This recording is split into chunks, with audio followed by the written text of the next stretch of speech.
Kalau ngeliat kita begini, kalau ngeliat amplop dari jauh kelihatan. Ya, kalau baca Quran, nyari Quran yang gede, yang tulisannya apa?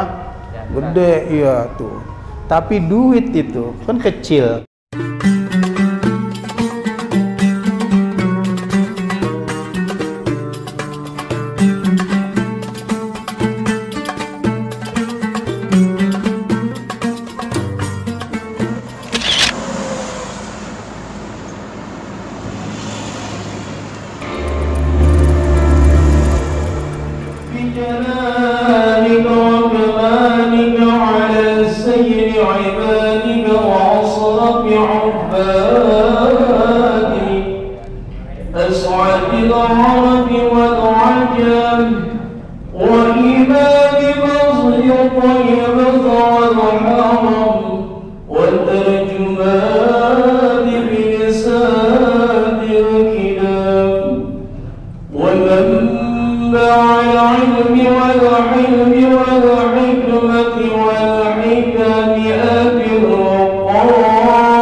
Alhamdulillah wassalatu wassalamu ala Rasulillah Sayyidina Muhammad ibn Abdillah la hawla wa la quwwata illa billah.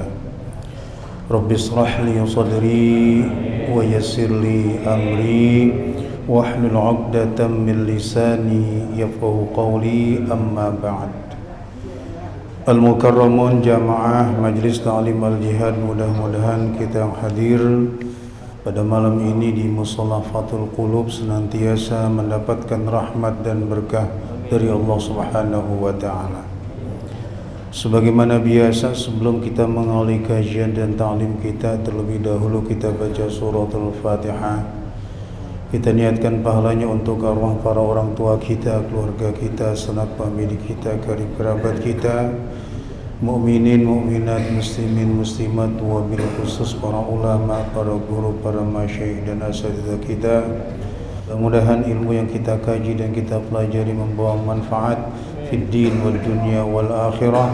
Bitilkan niyyah al-Fatihah. Bismillahirrahmanirrahim. Ashhadu an la ilaha illallah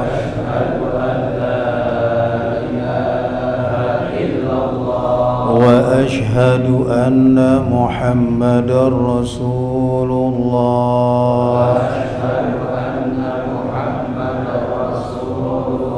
Inna dina indallahil Islam wa man yabtaghi ghairal islami dina falan yuqbala minhu wa huwa fil akhirati minal khasirin. Buka halaman 267. 267 itu berapa Pak Orsono? Haji Sitam, kalau 267 bahasa Jawanya gimana? Hah? Rongatus? Hah? Oh, rongatus 67. Oh. Rongatus kirain rongosan. Ya, rongatus 60 pitu. Ya, jadi bukan rongosan, bukan ya? Rongatus. Kalau bahasa orang bulenya, Ustadz Marsani gimana? Bahasa orang bule ini dia nih, pinter dia nih bahasa bulenya. Hah? Wan apa? 200. Nah iya, RW 4 tuh. 267. Ya. Tuh kalau bahasanya RW 4. Ya. 267. Nah, kalau bahasa Arabnya udah nih Ustadz Masani dia kelotokan tuh. Ya, 267. Gimana 267? Ah, 200 berapa? 200. Miatain ya. Miatain wasab'a wasitin. Miatain wasab'a wasitin. Dah, itu baris yang keempat dari bawah. Bismillahirrahmanirrahim. Qala al-musannif rahimahullahu ta'ala wa nafa'ana bihi wa bi'ulumihi wa bi asrarihi fid daraini amin ya rabbal alamin. Babu fadli dilalati 'alal khairi wal hathi 'alaiha. Babu fadli dilalah. Bab, kalau babun itu pintu, ya. Babun pintu, hajarun batu. Haji Ahmad kalau batu. Ya, ya dulu kalau guru kita ngajarin sukar nabat ya. Sukar nabat, gula batu, bukan Haji Ahmad ya. Ente nambahin aja mil ya. Ya. Jadi wahidun satu, babun pintu, hajarun Haji Ahmad. Itu bukan anak tuh, yang ini ya, no R4. Ya, ya sentimen mente ya. Jadi babun tuh pintu ya. Tapi bisa punya makna babun itu bab ya. Jadi dilihat siyakul kalamnya, konteks pembicaraan. Kalau babu fadli di sini bukan pintu artinya adalah bab. Ya, jadi bisa berarti bab, bisa berarti pintu. Nanti dilihat penempatan kalimat. Yes, namanya siyakul kalimah. Jadi konteks pembicaraan. Jadi babu di sini adalah bab. Udah jadi bahasa Indonesia itu. Ya. Babu fadlid dilalah. Bab ini menjelaskan tentang fadilah. Fadilah itu keutamaan. Ini udah juga jadi bahasa apa? Indonesia. Ya. Bab ini menjelaskan tentang keutamaan. Keutamaan apa? Dilalati. Menunjukkan alal khairi, atas kebaikan, wal hassi alaiha. Al hassu itu al amru. Jadi al hassu itu maknanya al amr, perintah. Jadi kalau amurukum, saya perintah kalian, sama juga dengan ahussukum. saya perintah kalian. Jadi al-hassu al-amru. Jadi bab ini menjelaskan tentang fadilah, keutamaan. Keutamaan apa? Ad-dilalah 'alal khair, menunjukkan atas kebaikan. Jadi kita sudah paham semua, yang namanya kebaikan pasti mengandung keutamaan. Tapi persoalannya, ada enggak orang-orang itu yang punya kepedulian mengajak orang pada kebaikan? Jadi bab ini bukan menjelaskan tentang kebaikan, tapi menjelaskan tentang bagaimana kita mengajak orang untuk berbuat baik. Kalau cuma sekedar berbuat baik, ya, itu tidak terlalu sulit. Tapi persoalannya bagaimana kita mau mengajak orang lain itu berbuat baik. Karena itu tantangannya berat. Rasulullah itu dibenci, dimusuhi ya karena mengajak orang-orang kafir pada kebaikan. Orang-orang kafir di zaman Rasulullah kan itu maunya udahlah, ya mereka tetap dengan keyakinannya, nggak perlu ya diajarkan Islam, nggak perlu diajak pada kebaikan yang ditawarkan oleh Rasulullah.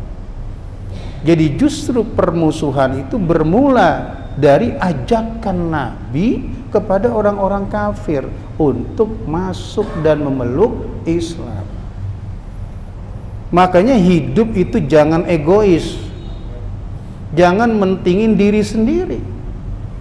Yang penting sholat saya rajin, yang penting puasa saya getol, yang penting sedekah saya lancar. Orang lain mau sholat mau enggak bukan urusan saya. Orang lain punya kewajiban puasa Ramadan mau puasa mau enggak bukan urusan saya. Nah, ini namanya hidup dalam egoistis, dalam keegoan. Islam itu mengajarkan kita jangan hidup egois. Kalau kita sudah mampu berbuat baik, ajak orang lain berbuat baik. Makanya kemudian ya Rasulullah berikan keutamaan fadilah kepada mereka yang mengajak pada kebaikan itu. Jadi ada orang yang tahajudnya rajin, sholat duhanya juga getol, taklimnya rajin, tapi orang-orang di sekitarnya ya dia biarkan hidup ya dalam ketidaktaatan dengan alasan itu urusan masing-masing. Ya itu nafsi itu bukan di sini tempatnya. Nafsi itu nanti di hari kiamat. Kalau di hari kiamat kita udah nafsi udah. Suami ketemu istrinya udah takut. Guru ketemu muridnya juga udah khawatir. Karena masing-masing menyelamatkan diri. Tapi di dunia kita punya tanggung jawab. Apa? Di samping berbuat baik, mengajak orang pada kebaikan. Dan mengajak orang kepada kebaikan itu bisa bil lisan, dengan ucapan, dengan nasihat. Bisa juga bil fi'li, dengan pekerjaan perbuatan. Contoh, kita hidup di masyarakat yang pelit, yang kalau diajak sedekah itu susah. Kita ajak mereka bersedekah dengan kita tunjukkan sedekah kita. Menunjukkan sedekah di tengah-tengah orang-orang yang tidak pernah bersedekah itu juga termasuk salah satu bagian dari mengajak mereka pada kebaikan. Secara nggak langsung kita sudah kasih contoh pada mereka. Jadi jangan Anda tafsirkan, interpretasikan wah itu orang sombong itu. Jangan. Karena kita tidak tahu niat orang itu. Kadang-kadang asal orang sedekah disebut dianggap ria, ya, dianggap pamer, tuh, ya.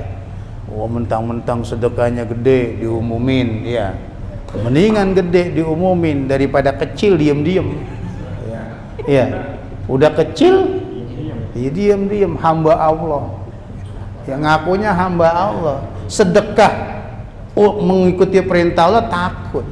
Tapi ngakunya apa? Hamba. Kalau Anda merasa hamba Allah, malu. Anda mampu bersedekah 100.000, punya kemampuan, tapi Anda sedekahnya cuma 1.000. Padahal Anda punya kemampuan 100.000. Tapi ditulis gede tuh, hamba Allah. Mana gede buat pakai spidol. Ya dia pikir kalau ditulis hamba Allah ikhlas. Barangkali orang sedekah sedikit itu karena dia malu. Ya malu, udah tulis saja hamba Allah. Jadi hamba Allah itu pengalihan isu. Pengalihan apa? Isu. Ya, modus. Nah, kalau bahasa RW 4 itu adalah modus. Ini yang harus kita pahami. Jadi bisa bil isyarah. Mengajak pada kebaikan itu dengan isyarat. Ya. Isyarat itu apa? Ya, banyak contohnya isyarat. Kita jalan nih, berangkat ngaji ke tempat orang-orang yang lagi nongkrong, itu sebetulnya isyarat. Ngingetin dia. Kita dapat pahala juga. Tapi kadang-kadang kita justru takut, malu ya, jalan lewat sono ada orang lagi pada apa namanya? Pada nongkrong tuh. Padahal ada potensi pahala. Ya, ada potensi kebaikan yang bisa kita peroleh. Kita jalan di tengah-tengah orang yang lagi nongkrong, ya, yang membuang-buang waktunya untuk hal-hal yang gak berguna, untuk ke majelis taklim, untuk ke masjid, untuk ke musola, itu juga isyarat, ngingetin orang itu. Tuh. Jadi namanya dilalah alal khair. Ada banyak keutamaan menunjukkan pada kebaikan. Wal hassi 'alaiha, dan perintah alaiha, atas dilalah al khair. Kita pun diperintahkan untuk menunjukkan kebaikan, mengajak orang pada kebaikan. Itu diperintahkan. Wa'mur ahlaka bis-shalah wastabir 'alaiha. Disuruh kita.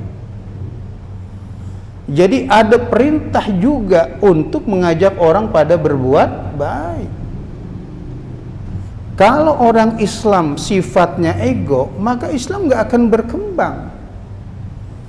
Dulu ketika Rasulullah berdakwah, baru 1-2 yang masuk Islam. Pertama-tama Abu Bakar. Abu Bakar masuk Islam. Awwalu man amana minar rijal. Laki-laki yang pertama kali menyatakan masuk Islam adalah Abu Bakar. Kalau Abu Bakar berpikir, ya, ego mentingin dirinya, udahlah, yang penting saya ngikutin Rasulullah. Apa yang Rasulullah ajarkan, saya ikutin. Orang lain masa bodoh. Nggak akan berkembang Islam. Tapi justru Abu Bakar itu setelah menyatakan diri masuk Islam, mengajak yang lain. Makanya imannya Abu Bakar itu, seandainya iman manusia sedunia dikumpulkan, ditimbang, masih menang imannya Abu Bakar. Kenapa? Karena dia yang paling pertama kali beriman. Setiap kali ada orang yang beriman kepada Allah dan Rasulnya, Abu Bakar ada sahamnya di situ, ada bagiannya di situ. Makanya kita nih hidup bisa jadi orang hidup umurnya 40 tahun, tapi kebaikannya bisa 400 tahun. Ada orang umurnya 20 tahun, tapi bisa jadi kebaikannya bisa 200 tahun. Kenapa? Pada waktu hidup dia meninggalkan kebaikan, dan kebaikan itu diikuti oleh orang-orang setelah dia. Makanya umur yang paling bagus itu adalah barokatuh, umur yang berkah. Bagaimana dengan usia yang sedikit tapi kita meninggalkan jejak kebaikan yang terus diikuti oleh orang-orang setelah kita. Begitu juga sebaliknya. Ada orang umurnya sebentar, katakan 30 tahun atau 60 tahun, tapi dosanya bisa 600 tahun, bahkan bisa lebih.